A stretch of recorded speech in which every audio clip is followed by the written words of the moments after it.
नमस्कार, बहुत बहुत स्वागत है आप सभी का। आप देख रहे हैं भारत 24। मैं हूं आपके साथ पूर्णिमा मिश्रा। मेरे साथ मौजूद है अदिति, साथी महिमा और सुरभि, और हम मौजूद हैं आपके सामने लेकर 4 का वार। और आइए बुलेटिन की शुरुआत करते हैं इस वक्त की बड़ी खबर के साथ। वित्त मंत्री निर्मला सीतारमण ने 5वां बजट आज पेश कर दिया और इस बजट में टैक्स पेयर्स को बड़ी राहत दी है, यानी कि मिडिल क्लास को साधने के लिए मोदी सरकार ने बड़ा ऐलान किया। बजट में वित्त मंत्री निर्मला सीतारमण ने नया इनकम टैक्स स्लैब पेश कर दिया है, जो कि डिफॉल्ट इनकम टैक्स स्लैब होगा और इसमें सबसे ज्यादा मध्यम वर्गीय परिवारों का ध्यान रखा गया है। टैक्स पेयर्स के बारे में भी आपको बताने वाले हैं, लेकिन उससे पहले आपको तमाम बड़ी बातें हम बता रहे हैं किस तरीके के ऐलान किए गए, जैसे कि कृषि के क्षेत्र को लेकर, इसके साथ ही कर्नाटक में सूखा को लेकर एक बड़े बजट का प्रावधान रखा गया है, एक बड़ी रकम को एलोकेट किया गया है। इनकम टैक्स में एक नया डिफॉल्ट स्लैब अब आ चुका है।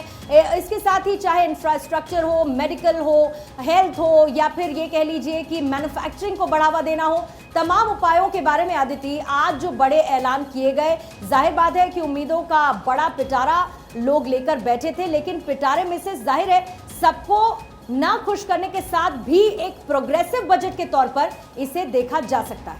पूर्णिमा, हम पहले भी चर्चा कर रहे थे आपसे कि ये कैसा बजट है, तो इसमें ये बैक टू बेसिक्स बजट है। दरअसल कई बार कहते हैं ना कि किसी भी जीवन के लिए रोटी, कपड़ा, मकान जरूरी है। अगर इसकी सुरक्षा है तो आदमी एक अच्छा सुखी जीवन बिता सकता है। तो इस जो बैक टू बेसिक बजट पे आप देखेंगे कि हमने क्या क्या चीजें की है। दरअसल पूरे विश्व में क्या चीज है, भुखमरी की इशू है, पूरे विश्व में क्लाइमेट चेंज और पोल्यूशन का इशू है। आप अगर बहुत माइन्यूटली इसको समझेंगे तो हम टैक्स स्लैब की बात करते हैं, क्योंकि हमारा सारा फोकस बजट मतलब टैक्स में क्या हुआ, लेकिन हम इसको अगर पूरे तरीके से देखेंगे तो इसमें साफ तौर पर है कि कैसे क्लाइमेट चेंज की वजह से, पोल्यूशन खराब होने की वजह से, फसलें खराब होने की वजह से हमें अपना, क्योंकि ये एग्रीकल्चरल कंट्री है, तो किसान को कैसे फायदा देना है, किसान को मजबूत कैसे बनाना है और मोटे अनाज। बिल्कुल, क्योंकि आदित्य अलग अलग सेक्टर्स की हम बात कर रहे हैं, हेल्थ सेक्टर को लेकर भी जो बड़े ऐलान किए गए हैं। और इसी बीच में डॉक्टर संजीव सिंह, आप मेडिकल डायरेक्टर है अमृता हॉस्पिटल के फरीदाबाद, इस वक्त हमारे साथ जुड़ चुके हैं। डॉक्टर संजीव, आपका बहुत बहुत स्वागत करती हूँ भारत 24 पर। और आपकी पहली प्रतिक्रिया आज पेश किए गए बजट को लेकर, खासतौर से हेल्थ सेक्टर को जितनी उम्मीदें थी, क्या वो उम्मीदों का पिटारा खुलने के साथ साथ सेटिस्फाई हुई? तो ये जो फाइनेंस मिनिस्टर ने जो बजट पेश किया, बहुत ही ऐतिहासिक और दूरदर्शी बजट है। जैसा कि आप बोल रहे थे, ये बैक टू बेसिक्स। पहले हम हर समय हर मीटिंग में बात करते हैं कि इंडियन हेल्थ केयर की स्पेंडिंग 1.2% ऑफ जीडीपी रहती है। इस बजट के अंदर इसको इंक्रीज करके 2.1% करी गई है। तो ये एक बहुत ही अहम स्टेप है जो कि गवर्नमेंट ने लिया है। अगर आप हेल्थ केयर में ही देखें, करीब 88,000 करोड़ का इन्वेस्टमेंट उन्होंने इस बार प्रॉमिस किया है, और ये हर सेक्टर में किया है। मिनिस्ट्री ऑफ हेल्थ में हो, चाहे डीएचआर के अंदर हो, चाहे आयुष्मान भारत प्रोजेक्ट के अंदर हो, या फिर टीबी एलिमिनेशन या एचआईवी प्रोग्राम के अंदर हो, और इंफ्रास्ट्रक्चर बिल्डअप करने के लिए जो डिस्ट्रिक्ट हॉस्पिटल्स के लिए उन्होंने 212% इसमें इंक्रीज किया है। बहुत ही फ्यूचरिस्टिक है, क्योंकि ये 3 इंस्टीट्यूशन सेंटर ऑफ एक्सेलेंस बनाना चाहते हैं, जहाँ पे artificial intelligence, 3D printing, robotic, जो कि हेल्थ केयर में भी बहुत काम आएगा। हमारे यहाँ पे जनरली 1 मिलियन डॉक्टर्स शॉर्ट हैं, 2 मिलियन नर्सिंग स्टाफ शॉर्ट हैं, 3 मिलियन हमारे पास करीब अलाइड हेल्थ वर्कर्स शॉर्ट हैं।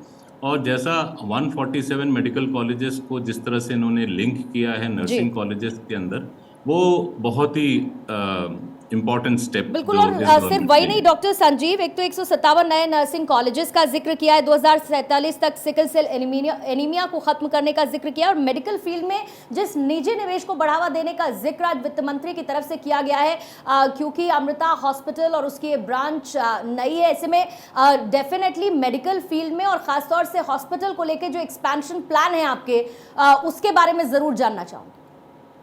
तो हमारा एक बहुत ही बड़ा 2600 बेड का हॉस्पिटल है, 133 एकड़ में फैला हुआ है, जहाँ पे medical, nursing college, allied health sciences, research और simulation learning and development centre है। ऑन्कोलॉजी, कॉम्प्रिहेंसिव कैंसर केयर हमारा एक बहुत ही बड़ा विंग है। उसमें हेमेटोलॉजी का एक काफ़ी इम्पॉर्टेंट क्लिनिकल सर्विस जो हम प्रोवाइड करते हैं, उसी के तहत जो सिकल सेल एनीमिया को एलिमिनेट करने का जो गवर्नमेंट का प्लान है और 2047 तक उन्होंने सर्वेलेंस इंक्रीज करने का जो इसमें बेड़ा उठाया है, वो हमारे लिए बहुत इम्पॉर्टेंट है। जैसा कि प्राइम मिनिस्टर ने लास्ट इंडिपेंडेंस डे पे बोला था, जय जवान जय किसान जय विज्ञान जय अनुसंधान, हमारा 3 लाख स्क्वायर फीट का केवल एक रिसर्च विंग है, जहाँ पे हम गुड मैन्युफैक्चरिंग प्रैक्टिसेस और जीनोमिक्स, प्रोटियोमिक्स, बायो इन्फॉर्मेटिक्स और allied research program from human medicine to engineering to biotechnology और नैनो साइंसेस को लेंगे। तो ये इम्पॉर्टेंट है। कैपिटल एक्सपेंडिचर जिस तरह से उन्होंने इस बार इंक्रीज़ किया इस बजट में, तो उस तरह से उन्होंने प्राइवेट पार्टिसिपेशन को भी ICMR और मेडिकल डिवाइस इनोवेशन और फार्मा सेक्टर के अंदर इनवाइट किया है। सो ये सारे स्टेप्स हमारे लिए बहुत इम्पॉर्टेंट है और इसी से हमें ये बैक टू बेसिक्स और प्रोग्रेसिव बजट नज़र आता है। जी, thank you so much doctor Sanjeev Singh हमें ज्वाइन इन करने के लिए। और जाहिर है ऐसे में बड़े ऐलान आज किए गए हैं वित्त मंत्री निर्मला सीतारमण की तरफ से, और एक बहुत ही प्रोग्रेसिव बजट चाहे हर एक सेक्टर में हो, इस तौर पर इस बजट को देखा जा रहा है। Thank you so much doctor, thank you. तो देखिए, आपको अब हम और ज़्यादा जानकारी विस्तार से देते हैं कि आज जो बजट पेश किया गया उसमें महिलाओं को कितनी बड़ी राहत मिली है, क्योंकि महिलाओं को तो राहत मिली, उसी के साथ साथ बुजुर्गों को भी यहाँ पर राहत मिली। बजट में महिलाओं के लिए स्पेशल स्कीम निकाली गई है, और ये भी आपको स्कीम के बारे में जानकारी दे दें कि इसमें महिलाओं को काफ़ी ज़्यादा फायदा होने वाला है। पहली बार महिला सम्मान बचत पत्र की शुरुआत सरकार करेगी। ये भी बता दें कि महिला सम्मान बचत योजना की शुरुआत केंद्र सरकार करने जा रही है। महिलाओं के लिए बड़ा तोहफा है। खास बात ये भी कि इसमें महिलाओं के नाम पर 2 लाख तक का निवेश यहाँ पर इस स्कीम के जरिए हो सकेगा, जो कि काफी ज्यादा महत्वपूर्ण है। महिलाओं के साथ साथ देखिए, बुजुर्गों के लिए भी आज सरकार की तरफ से कई बड़े फैसले किए गए थे, और बड़ी घोषणा यहाँ पर बुजुर्गों के लिए भी इसी तरह की स्कीम निकाली गई। 2 लाख तक के निवेश पर 7.5% ब्याज, और महिला सम्मान बचत योजना मार्च तक रहेगी। महिलाओं के लिए इसमें ये खास बात, ये 2 साल की सेविंग स्कीम भी होगी, जिससे कि महिलाओं को काफी ज्यादा फायदा भी होगा। तो इस बजट में देखिए, महिलाओं के लिए भी बहुत कुछ खास रहा, जिसका फायदा 2025 तक उठा सकेंगी महिलाएं। सुरभि, बिल्कुल ठीक है महिमा, आपने 7.5% का निश्चित ब्याज भी महिलाओं को मिलेगा, यानी कि महिलाओं को आगे बढ़ाने के लिए और वुमेन एम्पावरमेंट को बढ़ावा देने के लिए, एक तरीके से उन्हें सशक्त करने का काम ये बजट करती हुई पूरी तरीके से यहाँ नजर आ रही है।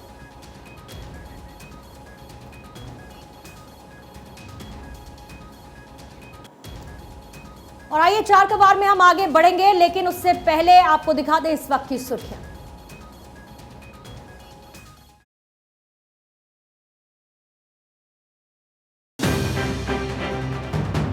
बजट पर पीएम मोदी की पहली प्रतिक्रिया, कहा बजट से किसान, मजदूर, गरीबों के सपने पूरे होंगे। बजट को सभी के लिए बताया खास। वित्त मंत्री निर्मला सीतारमण ने पेश किया देश का बजट, देश के विकास को मिलेगी नई दिशा, किसानों और टैक्स पेयर को बड़ी राहत, सस्ते होंगे मोबाइल और टीवी। मोदी सरकार के बजट को विपक्ष ने बताया चुनावी प्रोपेगेंडा का। 2024 के चुनाव को ध्यान में रखते हुए पेश किया गया आम बजट। जम्मू कश्मीर के गुलमर्ग में हिमस्खलन, 2 शख्स की मौत, 2 विदेशियों के फंसे होने की आशंका। जम्मू श्रीनगर हाईवे पर यातायात ठप। कुछ ही देर में अयोध्या पहुंचेंगे शालिग्राम की शिला, नेपाल से लाई जा रही हैं शिलाएं। शालिग्राम शिला से बनाई जाएगी रामलला के बाल रूप की भव्य मूर्ति।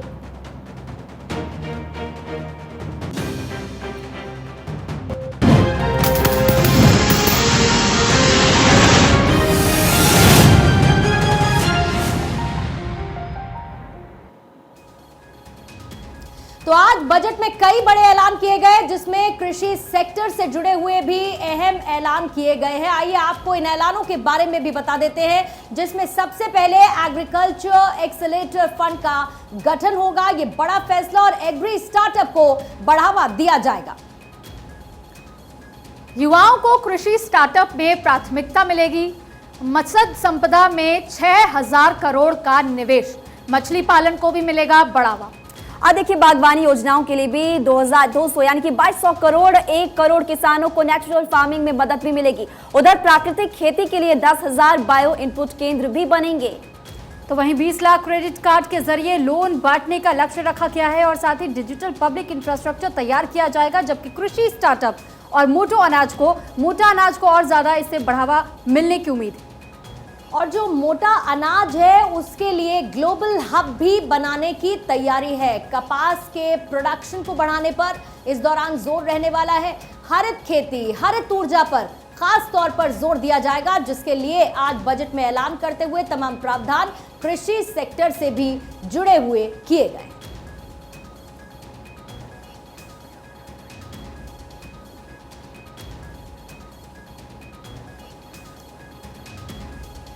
तो आज के बजट से उम्मीदें सभी को बहुत थी, लेकिन बजट पेश होने के बाद किसको क्या मिला, वो चाहे युवा हो, चाहे बुजुर्ग हो, चाहे महिलाओं हो, आइए उस पर भी एक नजर डाल लेते हैं। सबसे पहले मछली पालन को लेकर जो ऐलान किया गया उसमें 6,000 करोड़ की नई स्कीम को सामने रखा गया है। इसके लिए महिला सम्मान निधि का भी ऐलान किया गया। तो युवाओं के लिए एक तो भत्ता देने का ऐलान सरकार की तरफ से, महिलाओं का सम्मान पत्र अब शुरू होगा।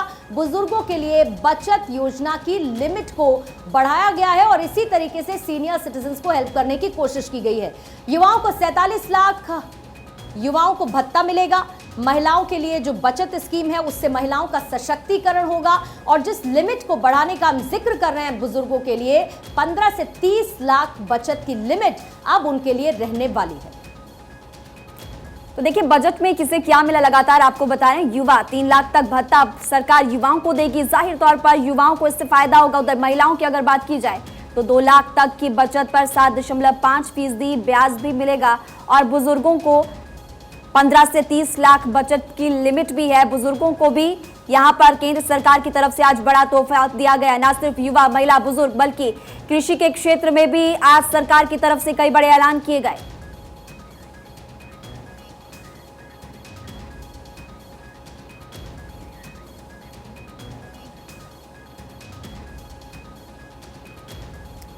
और इस बजट को लेकर के खास तौर पर कई लोगों को बेहद उम्मीदें रही, लेकिन अब इस बजट को जब पेश कर दिया गया तो इस पर किस तरीके की प्रतिक्रियाएं सामने आ रही हैं, हम आपको वो प्रतिक्रियाएं भी दिखाते और सुनवाते हैं।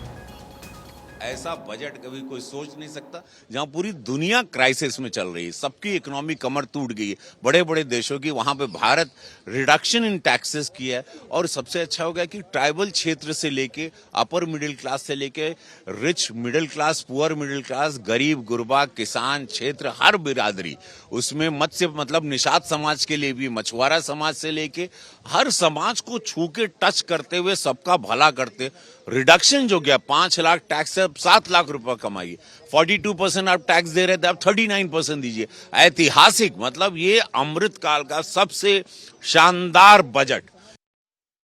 Government medical college 175 unexpected numbers जो हैं देश में गवर्नमेंट मेडिकल कॉलेज बने हैं, उसके साथ नए सिस्टर्स ब्रदर फॉर्म करने के लिए अटैचमेंट की गई। और ये सब चीजें अगर ध्यान में रखें, स्मॉल स्केल इंडस्ट्रीज, स्टार्टअप को मजबूती करने के लिए और जॉब अपॉर्चुनिटीज बढ़ाने के लिए जो ध्यान में रखा गया है कि स्मॉल स्केल को बढ़ावा दिया जाएगा तो ऑटोमेटिक जॉब्स अपॉर्चुनिटीज निर्माण होंगे। क्योंकि आज डिजिटल के माध्यम से आज हमारी खरीदी ऑनलाइन अगर हमने देखा, उसके टैक्सेस मेजॉरिटी हम ऑनलाइन खरीदी पे या डिबेट कार्ड्स और स्कैनर करके देते हैं। तो ये सब सोच रखने वाले सिर्फ मोदी जी हो सकते हैं। तो नहीं, बहुत ही एक अच्छा अमृतकाल का ये पहला बजट, बहुत क्रांतिकारी बजट जिसको मैं कह सकता हूँ। और ये जो बजट है ये हर वर्ग के लिए, समाज के हर व्यवसाय करने वाले व्यक्तियों के लिए एक प्रकार का ये राहत देने वाला बजट है। विशेष तौर पर मध्य आय वर्ग के जो लोग हैं उनको एक आयकर के नाते से, आयकर दाता के नाते से बड़ी राहत दी गई है। स्लैब सिस्टम जो बनाया गया है, चाहे वो 3 लाख से 6 लाख तक, 6 लाख से 9 लाख तक, 9 से 12 लाख तक, अलग अलग से जो एक स्लैब सिस्टम बनाया है, ये राहत देने वाला है। फिर ये चाहे युवा वर्ग हो, महिला हो, चाहे हमारे वरिष्ठ नागरिक हैं, उन सब के लिए राहत देने वाला है। व्यवसाय के नाते चाहे वो किसान है, मजदूर है, वो हमारा चाहे व्यापारी है, चाहे हमारा नया उद्यमी है, वेतनभोगी है, इन सब के लिए राहत जो दे रहा है। और इसमें समाज के जो खास करके निम्न वर्ग के लिए जो राहत की बातें की गई हैं क्लास के लिए आपने देखा होगा कोई खास नहीं, बस 5 से 7 लाख का जो ऊपर ऊंचाई बढ़ा दी है।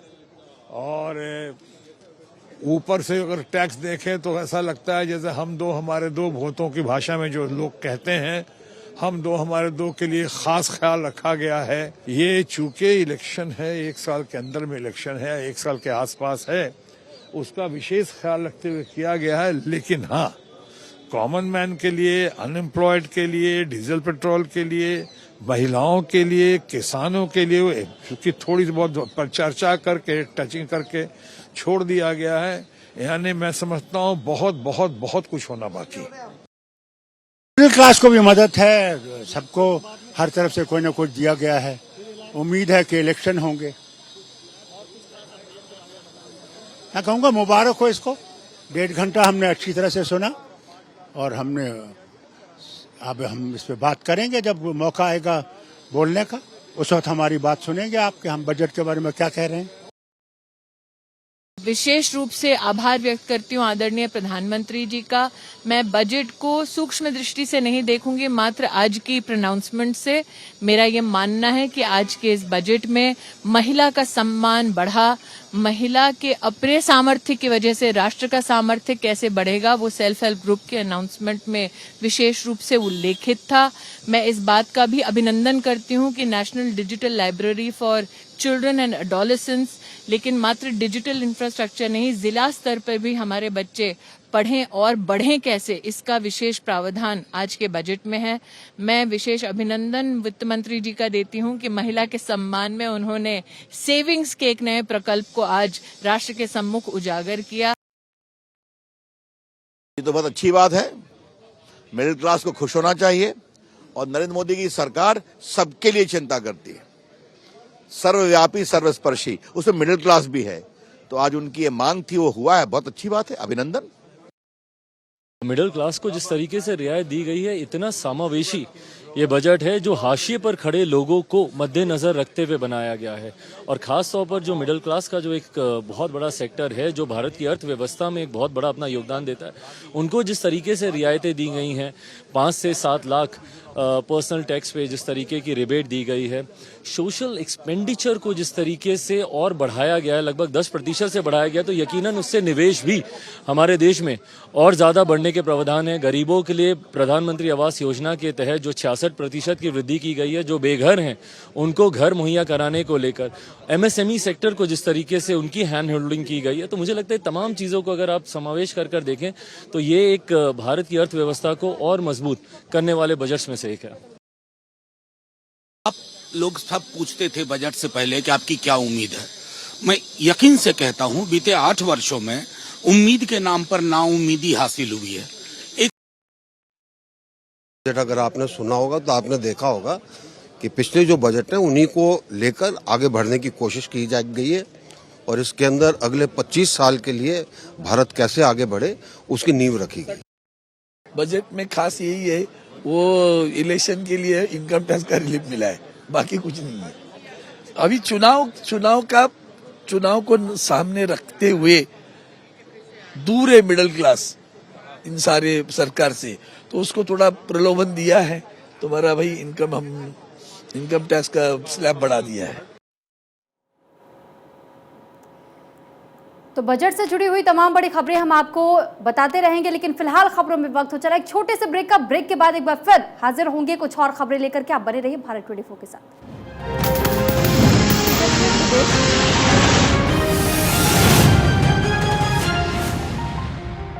इस बीच एक बड़ी खबर आपको बताते हैं, बजट पर सीएम केजरीवाल ने बयान दिया है। दिल्ली वालों के साथ फिर सौतेला बर्ताव किया गया है। दिल्ली वालों ने पिछले साल ज्यादा टैक्स दिया था, 1.75 लाख करोड़ से ज्यादा इनकम टैक्स दिया। केजरीवाल की तरफ से बयान जारी किया गया। साथ ही साथ उन्होंने ये भी कहा है कि मात्र 325 करोड़ दिल्ली के विकास के लिए ये एक सौतेला बर्ताव है दिल्ली वासियों के साथ में। ये तो दिल्ली वालों के साथ घोर अन्याय हो रहा है। अरविंद केजरीवाल की तरफ से निशाना साधा गया इस बजट को लेकर। साथ ही जो बजट पेश किया गया, जहां एक और ये कहा जा रहा है कि बजट से लोगों की उम्मीदें जुड़ी थी, तो केजरीवाल ने इस बार फिर से इस बजट को लेकर ध्यान रखी कि बजट रे विभिन्न योजना करा जायछि। ये बजट रे जदि 3-4टी दिग को विशेष ध्यान दिया जीवो ये बजेट रे महिला मानकू जनसंख्यार 50% संख्या रहुतबा महिला मानक पई विशेष ध्यान दिया जाय छै। महिला मानकर रोजगार बढ़ेबा पई, महिला मानकर सशक्तिकरण करबा पई, महिला मानकू परंपरागत अर्थनैतिक दुनियारू बाहर को आनिकी आधुनिक व्यवसाय वाणिज्य सह जोड़िबा पई ये बजेट ध्यान दे छै। ये बजेट रे विश्वकर्मा कौशल्य विकास उपरे गोटे स्पष्टता दिया जाए। 21st सेंचुरी को ध्यान रखी कि आमर एग्जिस्टिंग वर्कफोर्स को रिस्किल अपस्किल करबा पई जो माने हाथ रे काम करूचंदी किमा जो माने किछि टूल्स को उपयोग करे किछि हथियार माध्यम रे काम करूचंती तांको 21st सेंचुरी स्किल सह जोड़िबा पई ये बजेट विशेष ध्यान दे छै। ये बजेट रे ए पे मु कहली ये 21st सेंचुरी को ध्यान रखी कि आगामी 25 वर्ष को ध्यान रखी कि बजेट को कल्पना करा जाय छी। तार गोटे मूल थ्रस्ट एरिया रही छी, जोर दउथवा एरिया रही छी ग्रीन इकोनॉमी। सब विषय रे सस्टेनेबिलिटी को ध्यान रखिकी जहां भी करा जाऊ सस्टेनेबिलिटी को ध्यान रखिकी ये बजेट अनेक कार्यक्रम को सामना को आनी छी। जदि आपको कृषक मानक भितर देखा जाए प्रथम थर करिकी 20 लाख कोटी टंका फार्म सेक्टर इन्वेस्टमेंट हबार व्यय बरादर व्यवस्था करा जाइछि बजेट रे। ये बजेट देश रे दीटी अर्थनैतिक दिगरे ये बजेट को सजा जाइछि। यदि मु गोटे कथा कहबी जो भले भावे मध्यवित्त वर्ग समूह पाई अनेक टैक्स रिबेट व्यवस्था करा जाइछि। इनकम टैक्स को लेकिन सबु मध्यवित्त परिवार लोक माने बजेट को अपेक्षा करि थांती। इनकम टैक्स रो एग्जेम्पशन रो सीलिंग तो मोदी 2.0 का अमृतकाल का बजट पेश कर दिया गया और जहां कुछ लोगों को हताशा हाथ लगी तो वहीं कुछ लोग इस बजट से बेहद खुश हैं। और किस सेक्टर को क्या मिला है जरा एक बार फिर से हम आपको ग्राफिक्स के जरिए समझाने की कोशिश करते हैं और बताते हैं। लेकिन रक्षा मंत्रालय का अगर जिक्र किया जाए तो 5.94 लाख करोड़ रुपए इस बार बजट में रक्षा मंत्रालय को दिया गया है और इससे कहीं ना कहीं और सुधार की उम्मीद जरूर रक्षा क्षेत्र में। सड़क परिवहन और राजमार्ग के लिए भी 2.70 लाख करोड़ रुपए दिए गए हैं। साथ ही रेलवे मंत्रालय के लिए भी 2.41 लाख करोड़ रुपए दिए गए हैं। तो वहीं उपभोक्ता एवं खाद्य और सार्वजनिक वितरण 2.6 लाख करोड़ रुपए जारी किए गए हैं। और बजट से जो उम्मीदें कहीं ना कहीं हम कह रहे थे कि काफी लोग उम्मीद लगा करके बैठे थे, ऐसे में ये जो हम ये कह सकते हैं कि बजट को लेकर के जिस तरीके से अब तक सामने आई है तस्वीर, गृह मंत्रालय को 1.96 लाख करोड़ रुपए दिया गया है, यानी कि सुधार की उम्मीद अभी बरकरार है। और कई ऐसे क्षेत्र हैं जिनमें सुधार संभव है। जो इस वक्त बजट तैयार किया गया है और इस बजट से बेहद खास उम्मीदें लगाई जा रही थी और ठीक इसी बार बेसिक के तहत में वापसी हम करते हुए नजर आ रहे हैं। और इसी वजह से कहा जा रहा है कि जो मध्यम वर्गीय लोग हैं खासतौर पर उनके लिए ये बजट बेहद खास हो जाता है। तो वहीं दूसरी ओर टैक्स पेयर्स को सरकार ने बड़ी राहत का ऐलान किया है और अब नए इनकम टैक्स सीजन के तहत में 7 लाख रुपए तक का आय पर कोई भी टैक्स नहीं देना होगा, जो अब तक 5 लाख रुपए हुआ करती थी। और नई इनकम टैक्स व्यवस्था के तहत अब 3 लाख रुपए तक के आय पर कोई भी टैक्स नहीं देना होगा। 3 से अगर 6 लाख रुपए आपकी सालाना इनकम है तो इस पर 5% टैक्स देना होगा। 6 से 9 लाख रुपए तक के आय पर 10% का टैक्स देना होगा, जबकि 9 से 12 लाख रुपए अगर आपकी सालाना इनकम है तो फिर ऐसे में 15% टैक्स लगता है, और 12 से 15 लाख अगर आपकी सालाना इनकम है तो इस पर 20% का टैक्स आपको देना पड़ेगा, और 15 लाख रुपए से अगर आपकी आय ज्यादा है तो 30% इनकम टैक्स देना होगा। हम लगातार ये आपको टैक्स स्लैब के जरिए भी समझाने की कोशिश कर रहे हैं कि आपके सालाना इनकम के आधार पर कितना टैक्स आपको चुकाना पड़ेगा। Personal income tax. I have 5 major announcements to make in this regard. These primarily benefit our hard-working middle class. The first one concerns rebate. Currently, those with income up to 5 lakh do not pay any tax, do not pay any income tax in both old and new regimes. I propose to increase the rebate limit to 7 lakhs in the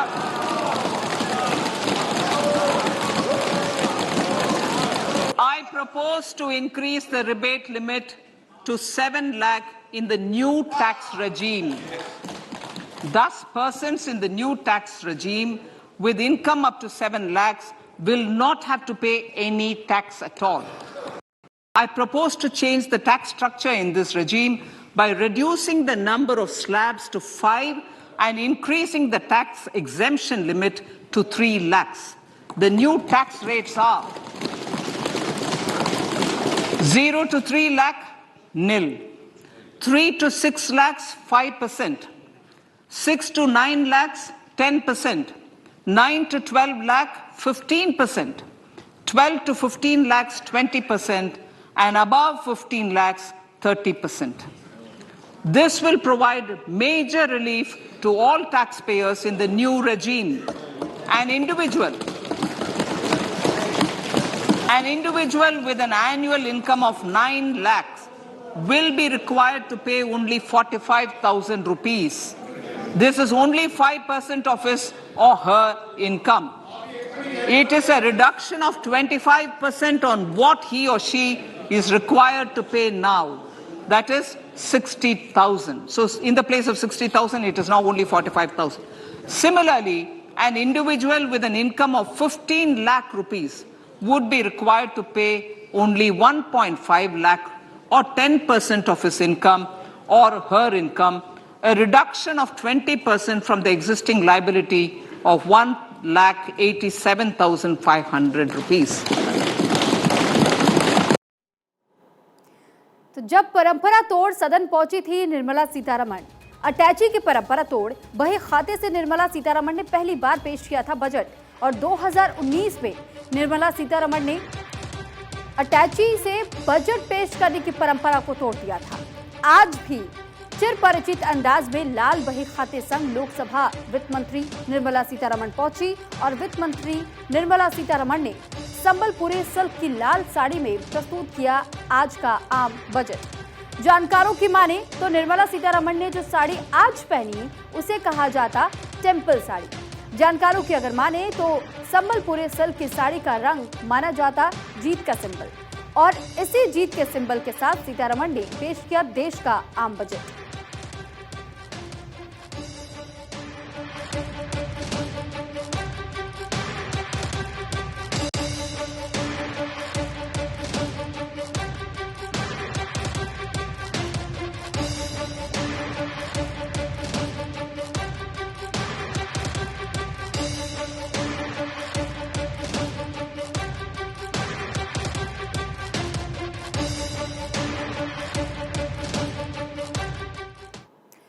और इस वक्त हमारे साथ अंशुल गुप्ता, आप managing director है Okaya ewe के, और आप हमारे साथ जुड़ चुके। बहुत स्वागत है आपका भारत 24 पर। आज देश का आम बजट पेश हुआ है। अंशुल जी, जो उम्मीदें आपको इस बजट से थी, क्या ये बजट पूरी तरीके से आपकी उम्मीदों पर खरा उतरा है? क्या नरेंद्र मोदी सरकार की तरफ से जिस बजट को तैयार किया गया, इस बजट से आप खुश है, सहमत है पूरी तरीके से, या कहीं ना कहीं जो उम्मीद थी वो थोड़ी सी टूटती हुई नजर आई? देखिए, रही बात एज एन इंडिविजुअल मैं बजट को देख के बहुत ही खुश हूँ, क्योंकि ये बजट पूरे भारत को अच्छे से जोड़ता है कि एकदम डिफरेंट इनकम ग्रुप्स को साथ में लेते हुए पूरा नीचे से ऊपर एवरीवन सबको जोड़ा गया है इस बजट में। तो एज अ पर्सनल ओपिनियन बहुत ही बढ़िया है ये बजट, और खास ध्यान दिया गया है ग्रामीण सारे लोगों का, जो villages and women empowerment and everything, उन सबके ऊपर जो बजट का फोकस रहा वो बहुत ही ज्यादा अच्छा रहा। हाउएवर जब मैं ईवी एज एन इंडस्ट्री देखता हूँ, राइट, तो जरूर गवर्नमेंट ने ईवी इंडस्ट्री के लिए मैन्युफैक्चरिंग को, लोकलाइजेशन को प्रायोरिटी देते हुए और ग्रीन फ्यूचर को डिक्लेयर किया है कि मैन्युफैक्चरिंग, इंफ्रास्ट्रक्चर एंड टेक्नोलॉजी यही भारत को आगे लेके जाएंगे, और इसी पे सरकार अपनी सारी योजनाएं को आगे लेके जा रही है। तो वहां पे देखा जाए तो लिथियम आयन की सेल जो उसकी इंपोर्ट की रिबेट मिलती है, वो उसको भी उन्होंने कंटिन्यू 1 साल के लिए और किया है। और उसी के साथ साथ जो पूरी इंडस्ट्री के अंदर जीएसटी को लेकर एक इंटेंशन थी कि कुछ वहां पे हो कि जो ओईएम्स का जो जीएसटी फंसता है due to the input side of credit, वहां पे थोड़ी निराशा हुई। बट देखा जाए तो EV as a business grow करना चाहिए, कंज्यूमर्स को लेना चाहिए, तो उन सबको चीजों को देखते हुए overall budget is very good. यही मेरी तरफ से ठीक है अंशुल जी, लेकिन क्योंकि आपने कहा कि कुछ उम्मीदों पर खरी उतरी है बजट और कुछ पर थोड़ी बहुत निराशा जरूर नजर आई, लेकिन एक सवाल ये भी है कि लिथियम आयन बैटरीज के लिए 1 साल की जो इंपोर्ट सब्सिडी है उसको बढ़ा दिया गया। क्या आप मानते हैं कि रिटेल जगत में इससे एक बूस्टअप मिलेगा? एब्सोल्युटली। जो अभी जो ईवी की अफोर्डेबिलिटी एक चैलेंज रहता है, जिसके वजह से फेम सब्सिडी और बहुत सारी स्कीम्स सेंट्रल और स्टेट गवर्नमेंट ने लगाई है, इन सब को देखते हुए डेफिनेटली ये जो रिबेट को एक्सटेंड किया गया है डेफिनेटली हेल्प करेगा कि कंटिन्यूड अफोर्डेबिलिटी बनी रहे सेक्टर में, और लोगों का विश्वास इस पे बना रहे कि EV as a segment can still compete with ICE vehicles. बहुत शुक्रिया अंशुल जी आपका हमारे साथ जुड़ने के लिए और अपनी बात को रखने के लिए। और इसी के साथ वक्त हो चला एक छोटे से ब्रेक का, जल्द हाजिर होंगे, आप बने रहिए भारत 24 के साथ।